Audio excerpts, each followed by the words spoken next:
I want to contest that, and I've contested that. I am saying there is evidence of discussions and decisions as from 2019 on the political killings task team. That was long time before I came.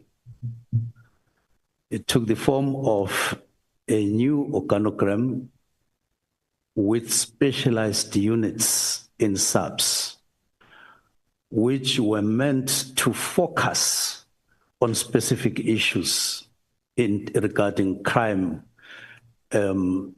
fighting crime in South Africa that was in the offing at that time in the country, and a structure which was a change in terms of subs was designed, and it was put there following a study. It took some time before that study was completed or even that structure could then be implemented. But at some point, and in the process, there were then extensions on the work of the political killings task team. And it took that form.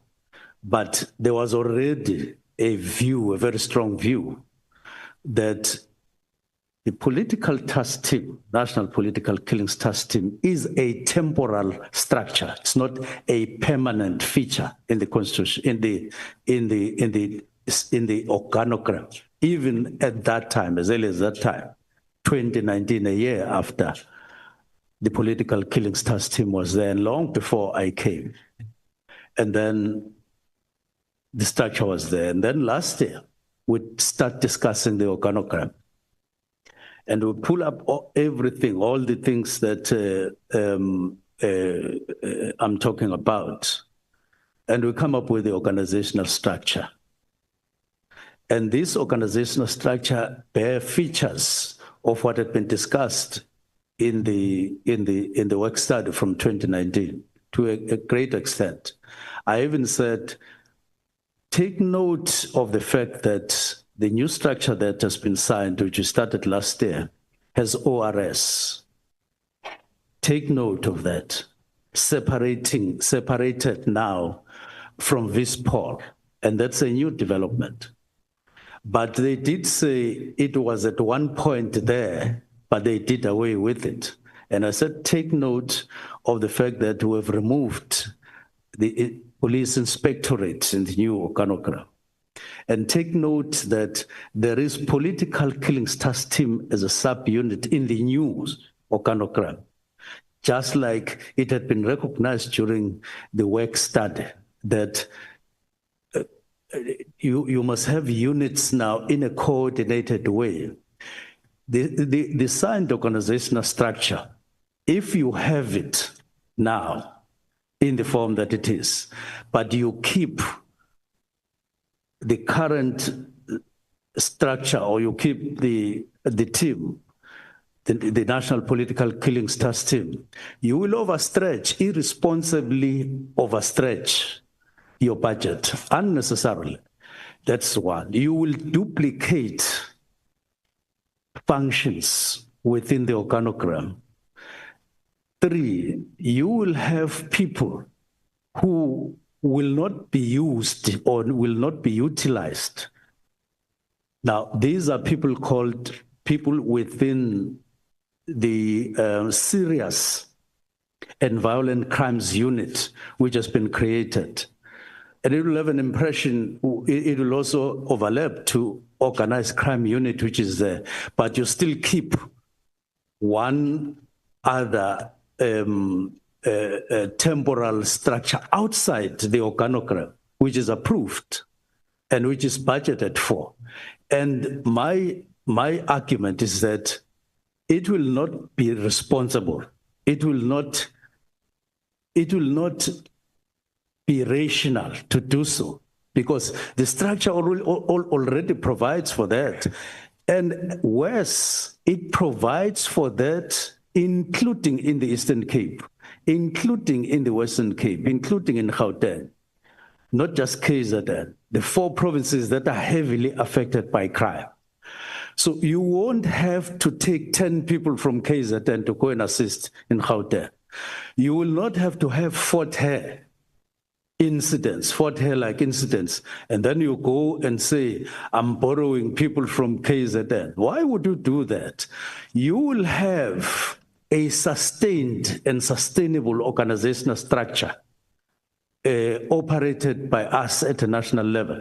And to me, that makes sense, and it will work better. And the current budget that we are using for a separate, standalone national political killings task team will be infused and will be utilized and evenly distributed throughout the country. To me, it makes absolute sense to do so. Okay. And it is responsible to do so. Okay. And it will cater for our needs all over. And especially if you put in the new division that we're talking about to assist SAPS uniform and to assist even the units that will be functioning in those 4 provinces. But the structure provides for functionality and existence of those units in all other provinces. And I'm saying to you, Central, we do not exist as South African police to just investigate incidents of killings for councillors. We don't. There is no such a mandate. SAPS has to serve everybody. Even if you've got to make sure that the resources of the country are used to the best of your ability to protect the people of South Africa, not a particular group of people. Not. It is not like that. And we've got to tackle this particular issue, that there are no better lives than the others who are equal in South Africa. So you can't have a task team solely dedicated to a particular grouping of people somewhere and not, if you have to have a taxi violence unit, it must be everywhere where there is tax violence.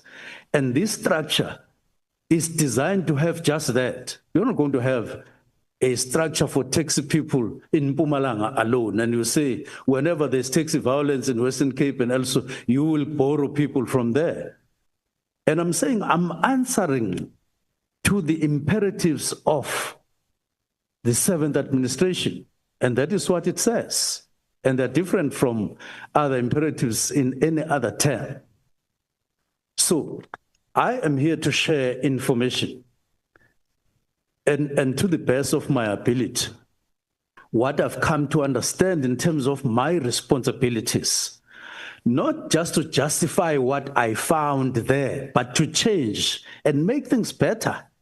I'm not here to justify that which is there, I'm not able to tamper with, even though I have power to do so for the betterment of the people of South Africa. I can't agree to that. But do you accept, Minister, that even if, or where you have the power, this huge responsible power, yes, to change things for the better of our country and for our citizens, yes, that you also have to consult with people before you exercise that power, the people who are directly affected when you exercise that power? For example, to shut down a political killings task team that our president thought in May 2018, not thought, he came here. He said the political killings, not because he was discriminating or treating killings in KZN different from killings elsewhere in the country. He said this has become a problem and I need a dedicated approach to resolve this problem. Yes. Can I now speak? So this problem is addressed by the formation of a political task team. He appoints an interministerial committee. Now, we're not going to debate the legality, constitutionality of whether you could disband it or not. But there is the committee. Colleagues with you in your cabinet. Did you not think it was important to engage with them? There is absolutely no indication from your lawyer's notes, from your statement, from your oral evidence here yesterday and today, that you engage with them to say, colleagues, this is now weighing heavily on my mind. It's already heading towards the end of the year. I feel like writing a letter on the 31st of December. Can we discuss this? You discuss it with your deputy ministers, but you don't discuss it with your other ministers. Key players, Minister of Intelligence, Minister of Defense, Minister of Justice and Constitutional Development. These are the ministers that form this group.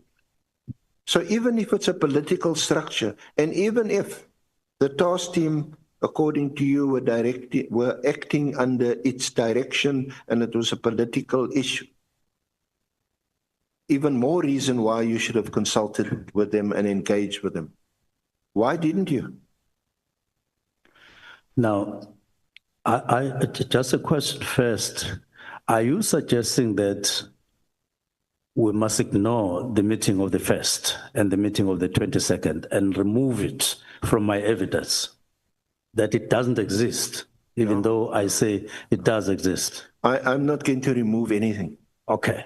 Whatever you have said here yesterday, whatever is on paper is part of our record, and it will be taken into account when an evaluation is made by me, by other honorable members of this committee. They, of course, have minds of their own. They're going to evaluate the evidence. I'm asking you a specific question, and I've directed you to the fact that there was this committee, this interministerial committee, and there's no indication from you on your evidence, not discarding anything else, that you had not engaged with your colleagues.